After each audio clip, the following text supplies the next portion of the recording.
Hello grade 11s and welcome to another class with me, Miss Eichstadt. I hope that you are doing well and that you are staying safe. I really am praying for each of you. I hope that everything goes well and I cannot wait to see you again when school starts. Now, today's topic is the ideas of race. And we are going to be discussing what is race, what is pseudoscience. We are going to discuss what social Darwinism is, as well as this idea of eugenics. Let's get started. In order for us to understand this idea of race, we need to first look at how we define it.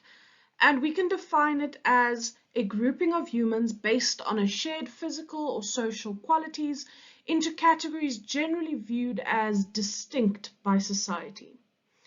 Now, the term was first used to refer to speakers of a common language and then to denote national affiliations. But by the 17th century, this term began to refer to physical traits of people, such as their skin color, or their hair texture, their brain size, their nose width. And we are going to be looking at all these different elements. So, by the 19th century, the theories of race were extremely widespread. And it was based on the belief that there were differences between people groups. And these theories often created hierarchical structures and showed how superior or inferior races were to one another. The most common, and you will know it by now, is this belief that white people are superior to African people. We know it's false, but that is one of these hierarchical structures that was put into place. Now, the theories of race in the 18th century was shaped by the scientific revolution and the age of colonialism. So, during the scientific revolution, scientists aimed to categorize the world. And many people were placed into different groups, and scientists attempted to find differences between them. During the age of colonialism, different groups of people met for the very first time, and colonial relationships were often hostile, and colonists held this belief that those who they colonized were inferior to themselves. And this concept of race began to be used to scientifically explain the difference between the colonizer, the Europeans, and those who they colonized, America, Africa, India, Asia, etc. Let's look at what pseudoscience is. Pseudoscience is a collection of beliefs or practices that are regarded as being based on scientific method. So people believe that these pseudoscientific investigations are in fact that they have been investigated, that there was a hypothesis, and eventually it came to a conclusion. However, pseudo comes from the word false in Greek, and therefore we need to understand that these pseudoscientific experiments are false sciences. These experiments included measuring head size and nose width in order to explain how intelligent a person was or to categorize a person into a specific race. We need to look at a couple scientists who developed this theory of race. The first being Carl Linnaeus. He was a scientist and he used the word race in a general sense in 1749. He tried to separate people into various groups based on their skin color and environment. So he stated that Europeans, white people, also known as Caucasians, came from Europe. Americans, Native Americans, come from the Americas. They are darker in skin complexion, and therefore their environment separates them from, say, the Asian people, also darker than Europeans, but because of the separation in environment, they are separated as different races. And African.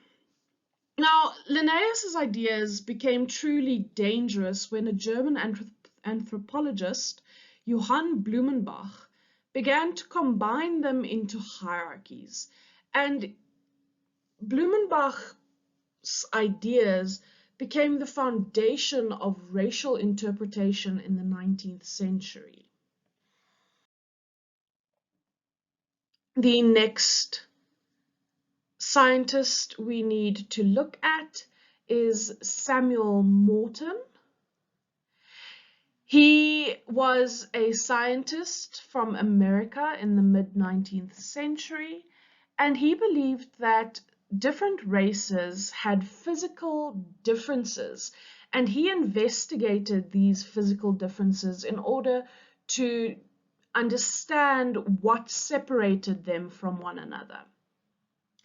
Now, he practiced a branch of science known as physiognomy. It is the belief that physical traits can determine behavior and even intelligence.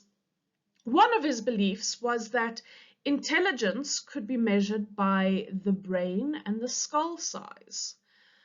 And in order to come to this conclusion, he measured a large amount of human skulls, and his theory was that because Caucasian skulls were larger than African skulls, than Asian skulls, and than American or Native American skulls, Caucasians had to be more intelligent. The next person we have to look at is Charles Darwin. We all know Charles Darwin as he invented the theories of evolution as well as survival of the fittest. Now, we need to understand that Charles Darwin studied plants and animals, not humans. And his conclusion was that over time, a species will evolve and change, and that these species, each time a new generation is born, they are better adapted to survive. This is known as the theory of evolution, the belief that offspring of a plant or animal is better adapted to survival than its predecessor. And it caused an increased interest in how scientists saw living creatures and how they saw the differences in people, because these scientists then began to say that some humans were at a different level of evolution than others. The next theory of Charles Darwin's that we have to discuss is the survival of the fittest. It is the belief that plants or animals that are better adapted to the environment have a greater chance at survival.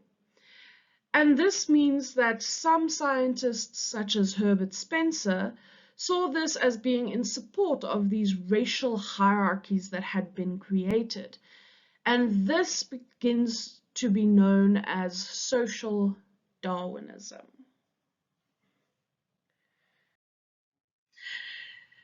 When we get to the theory of social Darwinism, I want you to understand that Darwin did not develop this theory. The theory is instead based on Darwin's theories of evolution and survival of the fittest, but it is applied to humans, and it is not Darwin that applied it to the human race, but rather scientists like Herbert Spencer. Social Darwinism claims that just like animals in the wild are evolving, humans are too, and that different races are at different stages in evolution. It says that the fit are the strong, the most evolved, and the weak are at the bottom. Now, this theory is taken in conjunction with these hierarchies that we've been discussing, where different races were placed at different intervals of superiority.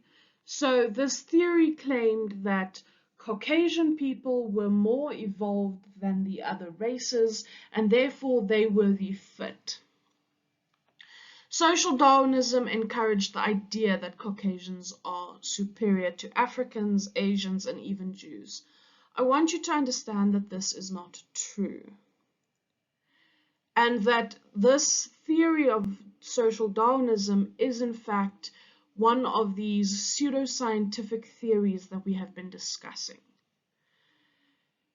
In addition, social Darwinism justifies imperialism, colonialism, racism, and even poverty, stating that those who are poor are less capable and less evolved to survive in their current environment. The last theory that we need to look at is this theory of eugenics. It is a theory that looks at society, and it asks who are the weak, who are the strong, what are desirable traits that we want to have in our society, and what are undesirable traits. Eugenics means good at birth, and it is the theory that there are stronger and weaker races, and it comes directly from this idea of social Darwinism. Scientists began to ask questions like, can the stronger races be improved, or should weaker races be removed from society in order to make society stronger? Now, when we look at eugenics, there's two different paths or two different sections for eugenics: positive eugenics and negative eugenics. Positive eugenics is when people who are seen as being superior, they are highly intelligent or beautiful, or they have stronger immune systems, they are stronger. These people are encouraged to reproduce. However, negative eugenics is when people are prevented from reproduction, when people who have genetic defects, or even just because they fit into a weaker race, they are prevented from having children, from reproduction.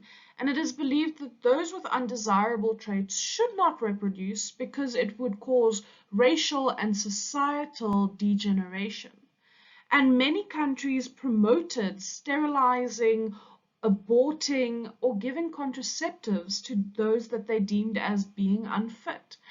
We will look at this idea more in depth when we look at Australia and Nazi Germany, but I want you to understand that positive eugenics is when positive traits are encouraged to reproduce, and negative traits are discouraged or even prevented from reproduction.